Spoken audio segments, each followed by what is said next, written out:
The way that so many amazing authors, specifically Black authors, go into the world of like ghosts, and because there's such an acknowledgement that we are, whether you're Toni Morrison or whether you're talking in sci-fi or whatever it is, where you're like, it's kind of Octavia Butler, like where you're like, there is this acknowledgement that this existence in and of itself, this kind of burning star that is like nurturing our life, and we have no idea what it's going to do. That fragility and that kind of magical experience of the way that matter is moving and doing, and how surreal it is to even be here.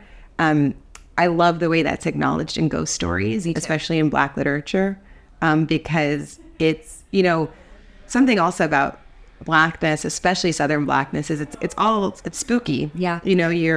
Everyone's got, my whole family at least has like voodoo stories and ghost stories, and there was never I never really remember until I kind of maybe moved to a New York or California, and I know you have so many Southern roots too. It's like I never met people who didn't believe in ghosts until I kind of moved to those places, where they're just like looked at life in such a way of like, well, matter, it is or it isn't. I was like, no, everyone I know in New Orleans believes in ghosts and spirits and things. So much so that when I would read certain books, and there was a ghost, that never felt weird. Anything. Yeah. It never felt like weird. Sci-fi. Yeah. Like I was just like, oh yeah. I never or if something strange was happening, or you'll have your certain, friends who don't have any of that in their background. If something kind of spooky does happen and they have this, like, I have friends who have like in their later 40s been like, oh, I think I'm believing in like the spiritual or ghosts and whatever for the first time. And I'm like, how did you just get there? How did you just get there? Yeah. And I think that that's really interesting, because there's something so ancestral, and again, that's so deeply woven into Black community, that there's spirits and there's ghosts and and how often do you hear the word ancestors? Because there's this idea that we stay surrounded by this energy. And there's this mysticism, and that, I think, for me at least, as a writer who tries to kind of exist in this space of like kind of spiritual offering, that was what made it the easiest transition into, because so many of my, if you're writing about feelings, you're writing about the invisible. Yep. And I think for me, the kind of bridge to that was that, I didn't have parents that brought me to church, but I, lived above a voodoo shop on Decatur. Right. And so there was never a version of our lives that were absent of the spiritual in any way. Yeah. And I think or the kind of ghostly, magical, it was of course there's a witch somewhere or ghost somewhere, or you're believing in a higher spirit somewhere or whatever it is. And I think that this idea that we constantly are confronted with in community with invisible energy. Yes. Was always like, oh yeah, so I can write about the invisible. I can write about feelings, and I can write about how the invisible is so powerful. Like how kind of, because even if you're thinking about how you're working with your feelings to kind of alchemize a situation to make it healing for you rather than tragic for you, that is also invisible work. Yes, it is. Which I think is was really kind of a profound understanding for me later, to be like, yeah, like I think believing in ghosts helped me to write about feelings. Wow. Yeah. Yes. So, do you have a favorite ghost story or book with like a ghost in it? With a ghost in it? I don't think so. I don't think so. It's not. I'm sure growing up in New Orleans, I'm sure you have just such a deeper experience with that, as far as like just that being a part of your everyday existence, I'm sure. Someone said to me once, they were like, why there's so many ghosts in New Orleans? And I was like, why? And they're like, ghosts don't swim. And it was weird because like, what an odd idea. Yes. But it made sense. I was like, like when something is weird but feels right, it's like when you try a food combination, you're like, surely that's going to be fucking disgusting. Yes. And then you're like, weird, but okay. Like it was. And that was the day I was like, oh, yeah, that feels good. I think I would ask, I always ask you about writing because I do see writing in my future one day. Mm-hmm. How is it writing in a time of isolation as opposed to when the world and life does not allow that in your life in that moment in time?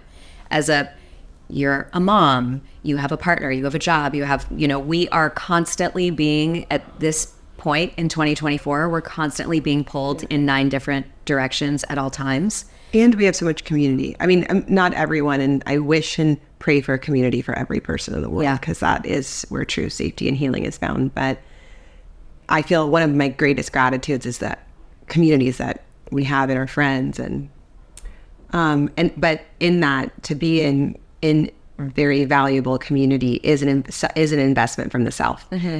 And so those people who struggle to find community are also people who want to land in community, not invest in community. Yeah. And in it, they you don't realize that it is something that, I mean, it is a garden. You can't. It is. You can't just roll up and you can't and expect to like pull a big carrot. Yeah. It just doesn't happen if you didn't kind of nurture the soil. Well, and something I notice about us as moms is like, we have to go and create it. We have to be. Yeah. We said it when we were coming here, mm-hmm. We were like, of course, this is the most fun, and we're having the time. We landed, we went straight to oysters, we went to get oysters. We do land and go straight to lunch. Always. And wine. Oysters and wine, always. And we laugh and we have fun and, we do all of it, but nurturing this friendship is not just for fun. I mean, it's all fun. Yeah, it's the healing. Same labor as a romantic relationship. Yes, it's labor. And it's a labor of love, and that is such a gift to be able to have any labor of love in this life, however that manifests, whether it's in the creative arts or in community and relationship. But it's still labor. It's saying, I'm thinking of you. I want to plan something with you, and as I'm planning, I'm going to consider what you need, what I need, what would work, what wouldn't. So many relationships fall apart because they're not thoughtful, or someone is intentionally creating blinders so that they can receive more than they're willing to give. And that's one of the biggest struggles to consistently confront in friendship. Yeah. I think that as far as the question about writing in isolation is that, writing is isolating no matter what.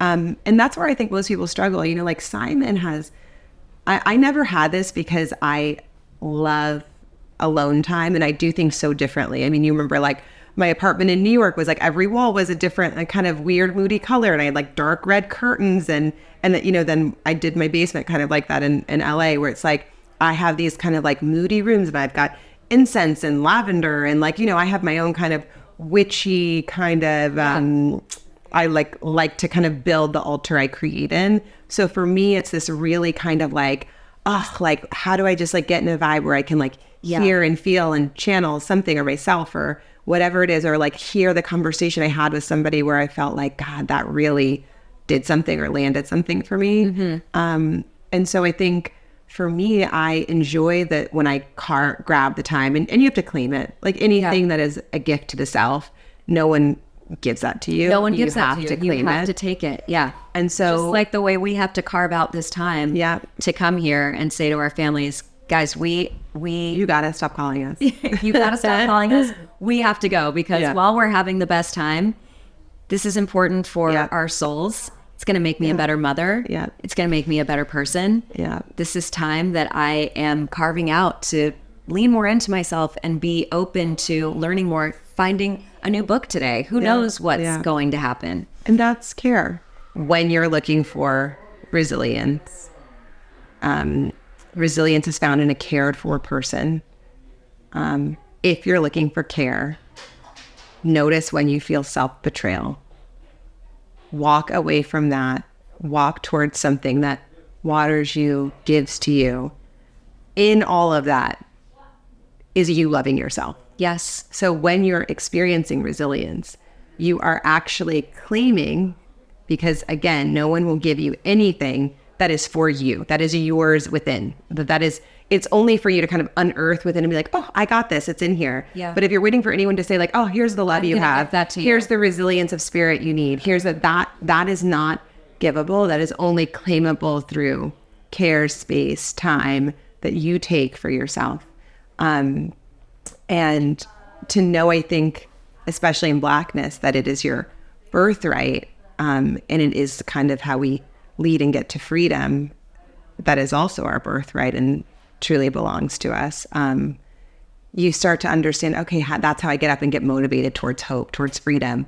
When I'm sitting in resilience and I know I'm in it, because I know I'm like freaking holding on and I gotta like reach for the light because I feel I'm covered in dirt. You know your why, and that's the big motivator. It's like, I do this because freedom belongs to me. Hope towards freedom belongs to me. In freedom is love.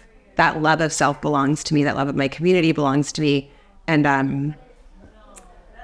that's my advice for today. Yeah. And, in speaking and going back to talking about the fabric of the universe, even in times where that really feels like it's not an option, even saying to yourself, I want that. Yeah.